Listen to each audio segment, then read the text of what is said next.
In LA this week, LA Mayor Eric Garcetti calling for reforms at the Department of Water and Power just as the agency breaks ground on a new way to deliver clean drinking water to Angelenos. I'm Gil Reyes with a story next. I'm Anna Marcos. You could say the Port of San Pedro faces favorable trade winds after an optimistic prediction by Councilmember Joe Buscaino and the opening of a new brewery. It's all coming up.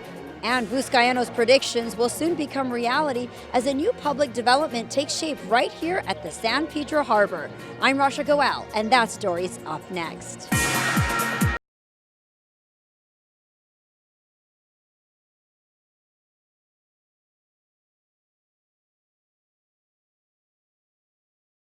hello and welcome to LA This Week. Thanks for joining us. I'm Yana Kay.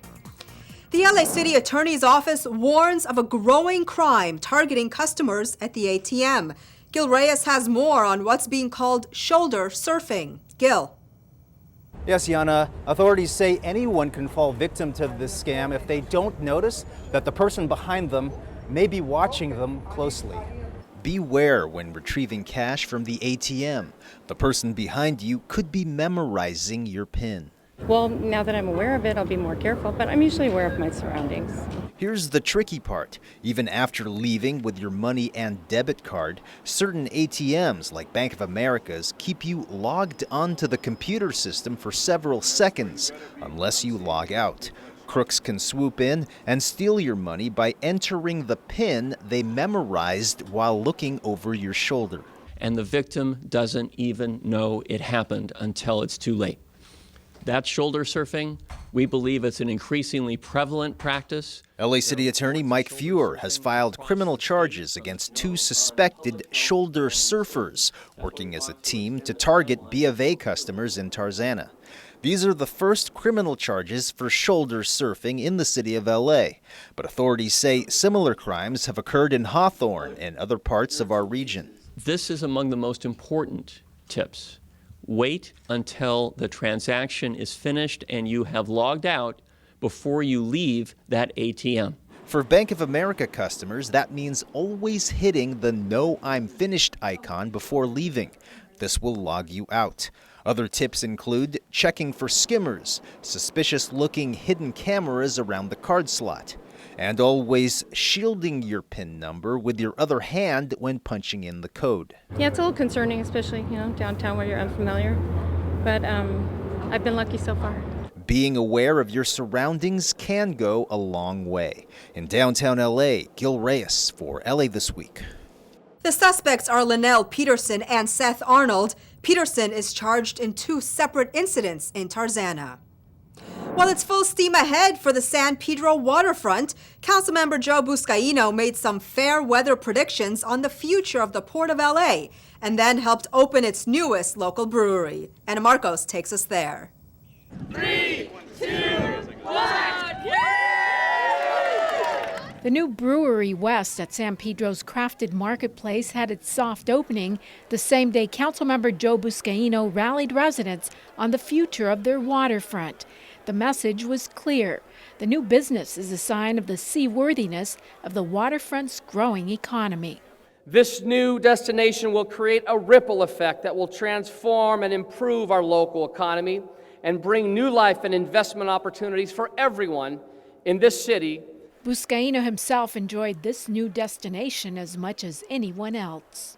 Excellent. Cheers, LA. I wish them very good luck with their business, and I'm glad that we're getting some action in San Pedro. Even the names of these Belgian craft beers are enough to make you feel drunk. I think I'm going to try the Dog Ate My Homework. This is the new, the blackberry version here, which is fantastic. But Buscaino mixed the fun and games with a little business. We deserve a world-class waterfront, and we are finally getting one. Following 20 years of just talking about it, we are finally moving forward with the project. Buscaino talked about plans to revamp the entire waterfront. $400 million worth of investment will pour into the area in the next 10 years. That's on top of the $600 million already invested in the previous 10 years on parks, marinas, promenades, and more. Another planned attraction, Altasea, an ocean-based campus that will provide education for more sustainable oceans and advanced underwater robotics, and it will bring more jobs. There was one other happy surprise. Will feature the return of the historic red car.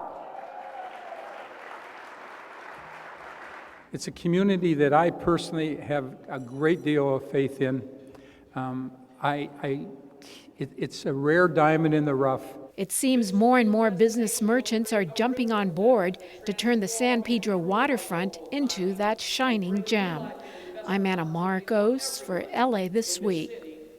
40% of the goods that enter the U.S. come by way of the San Pedro waterfront. Well, a long-awaited facelift is in the works at one of LA's busiest hubs. As Rasha Goel explains, the San Pedro Port of Call is about to become a world-class destination.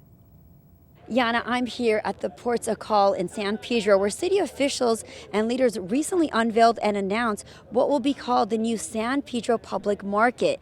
Now, this is something community members have been saying has been long awaited. City officials are also saying the groundbreaking could happen as early as next year. We're here in support of the redevelopment of Ports of Call, which will include 150,000 square feet of retail, dining destinations, public promenades, beautiful outdoor space. The redevelopment is seen as a major step in transforming San Pedro's once largely industrial waterfront into a regional destination at the nation's busiest port. The $100 million project to revitalize an aging 1960s center has been long anticipated, stretching back more than 20 years. But it never materialized. For those of us who were born and raised here in San Pedro, today's announcement is long overdue. The Port of Los Angeles has invested $600 million into waterfront projects over the past 10 years. The development we're about to unveil will be the glue that binds all these projects together, creating a must-visit destination for everyone who lives, works, and visits Los Angeles. The project will feature a waterfront promenade that will stretch more than half a mile and a trolley line that will carry visitors through the project. Live entertainment will be offered at an amphitheater along the waterfront. It is one of the few places where the city of Los Angeles touches the Pacific Ocean, and the only place where you can witness the enormous scale of international commerce while dining and shopping. In 2014, the Port of Los Angeles opened a $32 million waterfront promenade designed to host festivals and movie nights. A $125 million upgrade of the Cabrillo Way Marina was completed in 2011, and the Battleship Iowa opened to visitors a year later. In all, the port plans to have invested $1 billion by 2026 to spruce up the waterfront, which stretches from Wilmington to San Pedro. The proposed project will be a focal point and anchor for the efforts that we've been making over the past decade to create a pedestrian-friendly public waterfront from Banning's Landing to Cabrillo Beach. The San Pedro Public Market is slated to open in 2020. In San Pedro, I'm Rasha Goel for LA This Week. Construction on the new market is slated to begin in 2017. Well, construction in the hills near Griffith Park is changing the way we receive our tap water. As Gil Reyes reports, a storage facility being built below ground is halfway to being complete. Construction begins on Part 2 of underground water storage off the 134 freeway near Griffith Park. Headworks East, a 55 million gallon tank, was completed 2 years ago. So now, work begins on Headworks West, roughly the same size. And it will save 136 million gallons of water that would have otherwise been lost to evaporation. Headworks is replacing Ivanhoe and Silver Lake reservoirs as storage facilities for drinking water. That's because state law has outlawed open-air reservoirs as sources, citing the health risks. Completion of the Headworks West project will be followed by a complete restoration of the entire project space, turning what is now mostly concrete and dirt into green park space. Expect that in 2020. The parkland will be placed atop both storage tanks as cover and is included in plans to revitalize the LA River as a recreational space. LA Mayor Eric Garcetti also supports reforms at the LA DWP. But what clearly does not work right now is you have politicians making too many decisions. A small contract or a big contract that goes through, that's something that we should trust the experts at a utility to make the decisions on. Talk to folks who are the workers here. We have amazing people here, and we want to be able to replace them with amazing people when they retire. But because some of our workplace rules take months to hire somebody, that best person sometimes goes to another company, and we want to make sure that those are reformed. Garcetti wants an independent full-time board to oversee the utility. A ballot measure could go before voters in November. Near Griffith Park, Gil Reyes for LA This Week.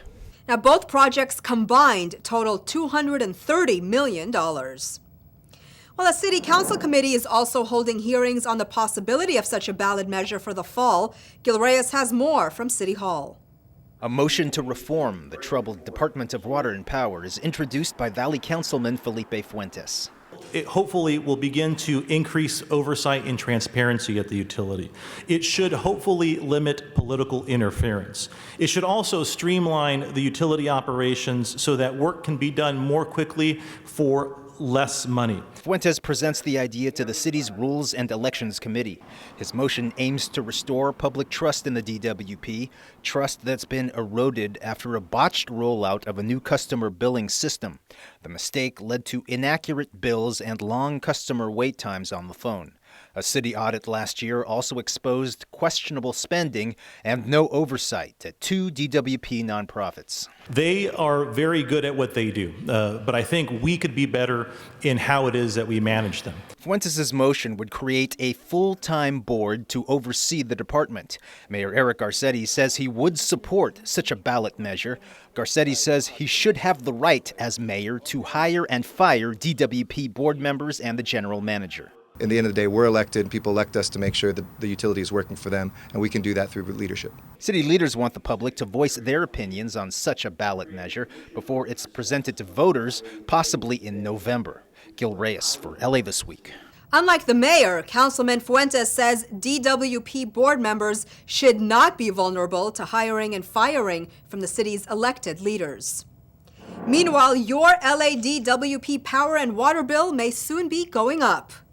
The Los Angeles City Council tentatively approved hikes to electricity and water rates for LADWP customers. The council voted 12-2 to concur with the LADWP board to adopt the rate increases, which are to be spread out over the next 5 years. Because the decision was not unanimous, council members Mitch Englander and Gil Cedillo cast the dissenting votes. The rate proposals will return for a second vote. Under the water rate plan, the average customer will see a 4.76% annual increase, amounting to an additional $3 per month. A monthly bill of $57.79 for the typical residential water user would increase to an average rate of $72.90 at the end of the 5-year period, according to a staff report. With the electricity rate increases, the typical single-family household in Los Angeles could see monthly electricity bills go up a total of $12 over 5 years. The city of LA is going green, one rooftop at a time. And now another rooftop goes solar under the city's Clean LA Solar program. Ana Marcos has more. Yana, these panels will convert solar energy and reduce carbon emissions. That's the equivalent to taking 331 homes off the electric grid or 400 cars off the road. Yep. 1, 2, 3. Yeah. City leaders are pulling the switch on the latest commercial rooftop to go solar under the city's Clean LA Solar or Feed-in Tariff program, FIT for short. These roofs belong to the Crafted Marketplace in San Pedro, a place which sells goods made by local artisans. We're here to make the Port of Los Angeles the greenest, the most sustainable port, not only in the country, but in the world. Under the FIT program, the city buys the solar energy produced on these rooftops to lower its dependence on the power grid. We all just saw what happened in Porter Ranch.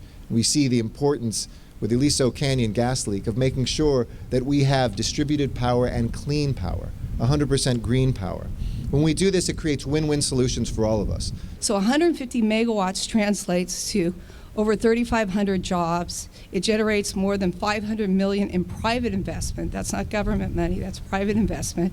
It leverages $300 million of the federal tax credits, and it reduces 4 million metric tons of CO2 to help DWP meet their emission reduction goals. This is the 21st project to go online under the FIT program, which is putting the city one step closer to reaching its goal of using 50% renewable energy by the year 2030. I'm Anna Marcos for LA This Week. The FIT program is run by the LA Department of Water and Power. Well, one councilman makes $1 million pledge in his war against waste. Gil Reyes has more. Good morning. South LA Councilman Curran Price makes a promise to anyone reporting illegal dumping in his district. I guarantee you it's going to be taken care of within 48 hours. And that's going to be working collaboratively with our friends at Sanitation. The pledge comes as Price launches his Clean and Green campaign. $1 million dedicated to removing old TVs, furniture, and all types of garbage left on the street. Most of the money will set up hundreds of new trash cans throughout his district. Price says there were only 15 in his area before he took office in 2013. The rest of the money will boost the city's sanitation services and increase bulky item pickup through the nonprofit Coalition for Responsible Community Development. This agency hires local youth to do the job. Clearly, the ability to invest more resources will make an immediate difference, with the goal, of course, to clean up the area and ultimately ensure that it doesn't continue to recur. Price says the city has collected 3,500 tons of illegally dumped waste over the past year and a half in his district alone. His office has unveiled new billboards in English and Spanish, encouraging residents to report problems, and he's spreading the word to area school kids and their parents. When you see trash, call it. Call sanitation, call the council office, call City Hall. And get it removed within 2 days. Guaranteed. In South LA, Gil Reyes for LA This Week. To report illegally dumped waste and graffiti anywhere in our city, call 311 to have it removed. Well, easing traffic congestion at the beach as Metro announces the opening date of a much-anticipated Expo Line extension.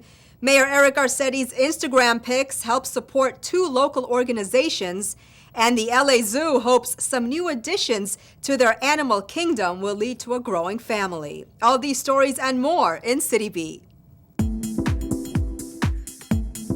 The Metro Expo Line light rail from Culver City to Santa Monica will open May 20th, Metro announced.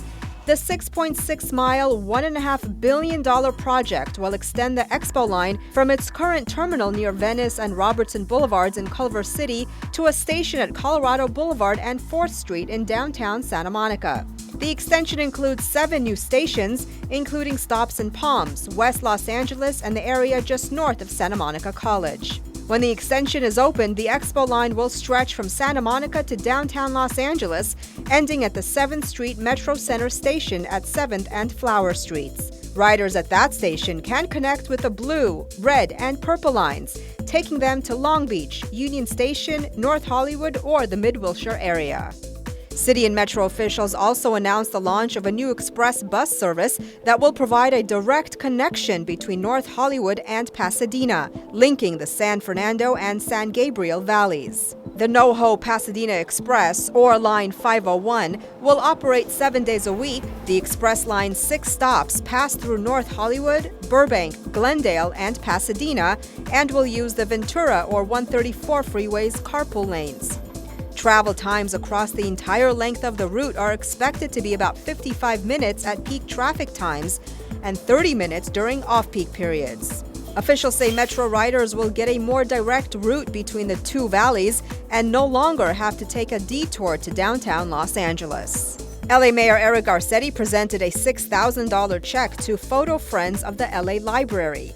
The donation was part of the proceeds from the sale of the mayor's Instagram photos, a unique collection of pictures capturing the mayor's personal take on Los Angeles. The Instagrams were showcased and sold last September at Take My Picture Gallery in downtown LA. A total of $12,000 was raised. The other $6,000 went to Homeless Health Services of Los Angeles. At the gallery, we try to show art that relates to the city, and now we've shown maybe the first time a mayor has ever exhibited art in a gallery. The Los Angeles Zoo welcomed 4 endangered Grevy zebras to the zoo's animal community. The new herd, consisting of 1 4-year-old male from the Bronx Zoo and 3 2-year-old females from the Jacksonville Zoo and the Ogle Bay Park Goods Zoo in Wheeling, West Virginia, were sent to the LA Zoo so they could breed and hopefully produce offspring that would help educate guests about the continually declining population of the species in the wild. In many ways, the Port of LA is a crossroads of the world and a vital partner in the nations of the Pacific Rim. And there's no better place to celebrate Lunar New Year. Rich Samuels has more.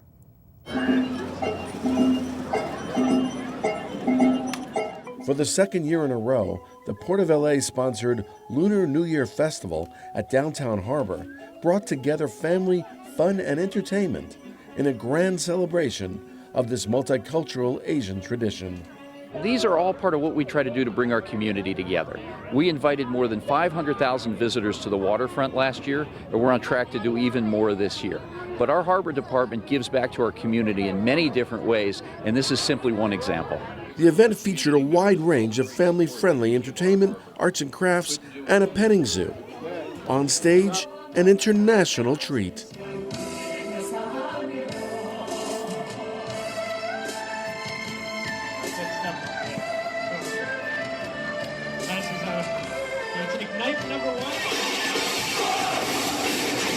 But I think it's important to continue to celebrate traditions and different cultures because it's important for people to understand customs and understand different people's backgrounds. I think it's important that the port sponsor events like this, really to reach out to the community and to remind folks that we are a part of the community and the community is part of us.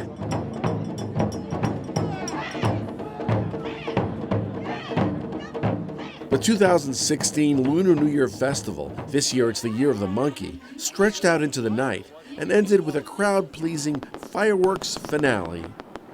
From the Port of LA, this is Rich Samuels for LA This Week. In the Chinese tradition, those born in the Year of the Monkey are said to be ambitious and adventurous. Well, it was a first for the city of Los Angeles, and Angelinos took the opportunity to get their feet wet to experience a library on water. Look out onto the lake, and what you see is a library, which is a raft with bookshelves around the edges, and on those shelves are a bunch of books that are made by artists. You heard right, it's a library in the middle of a lake, and the only way to get there is by water, so folks rented paddle boats and made their way over to check it out. I like the idea of a floating library, like the idea of being out on the lake and interacting with books, and so that was enough for me to pique my interest. This floating library is the brainchild of Minneapolis native Sarah Peters. She says it gives folks a chance to see Echo Park in a different perspective while experiencing something truly unique on the water. The fact that you have to get in a boat and make an effort to get out to the library kind of primes people for a different kind of experience, that they don't exactly know what to expect, and so they approach the project with a different kind of curiosity than you might normally would. Peters gets inspiration from her hometown, known as the City of Lakes, where she has put on the floating library for the past 3 summers. She says her favorite thing to do is to drift out in the middle of the lake in a boat and read. I think that there's something about a different kind of attention that people pay to the books when they're out on the water. The collection is made up of small projects artists have created. Some are commercially printed, while others are handmade using a variety of different materials. One of the books, the cover is a regular old filing folder that has been folded in half, and so it has the tab, and that's where the title is, and then the pages are inside. But whether the book was handmade or not, one thing was for sure. Getting a chance to read in the middle of a lake had everyone on their feet. Echo Park Art Collective Machine Project, along with the LA Art Book Fair, helped host the event. While a culinary experience that'll be a treat for all of your senses, Iranian tradition comes alive at LACMA, and an art exhibit that'll get everyone talking. All this in this week's Things to Do. The only food event of its kind, All-Star Chef Classic returns for its third year to LA Live for a 4-day culinary experience showcasing some of the most well-respected and award-winning chefs from around the globe. All-Star Chef Classics offers a series of engaging dining experiences, demonstrations, tastings, and chef access. Fans will be able to enjoy the world-class cuisine of these renowned chefs, prepared in a festival setting unlike any other. The event takes place March 9th through the 12th at LA Live. For more info, visit allstarchefclassic.com. Celebrate Nowruz, the Iranian New Year and Spring, with a full day of exciting activities throughout LACMA's campus from 11:30 a.m. to 7 p.m. The festivities include storytelling, calligraphy, and crafts for children and youth, plus musical performances and a parade. Enjoy the world premiere of Whispers of Spring, a multimedia musical performance by one of the wonders of world trance music, Mama Kadem, and her ensemble. This program requires a ticket, but all other programs are free. There will also be a live concert by the evolutionary force in contemporary Middle Eastern music, Niyaz, featuring their 21st century global trance tradition, blending medieval Sufi poetry and folk songs from their native Iran and its surrounding countries. The traditional Iranian costume parade takes place from 3 to 4. Head down to LACMA on Sunday, March 13th for all the fun. For more, visit lacma.org. Los Angeles Municipal Art Gallery presents Skin, an exhibition addressing issues that have been increasingly prominent since the 2008 presidential election of Barack Obama. The objective of Skin is to bring the conversation into a centralized space.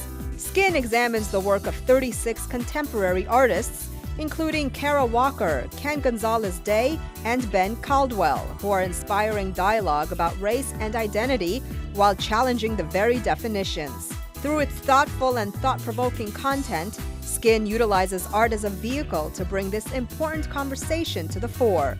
The exhibit runs through April 17th. For more, visit lamag.org. And that's a look at some things to do. Well, that's going to do it for this edition. I'm Yana Kane. From all of us here at LA This Week, thanks for joining us. A reminder that you can catch us online at lacityview.org. You can also follow and like us on Facebook. We'll see you back here next week for more of LA This Week.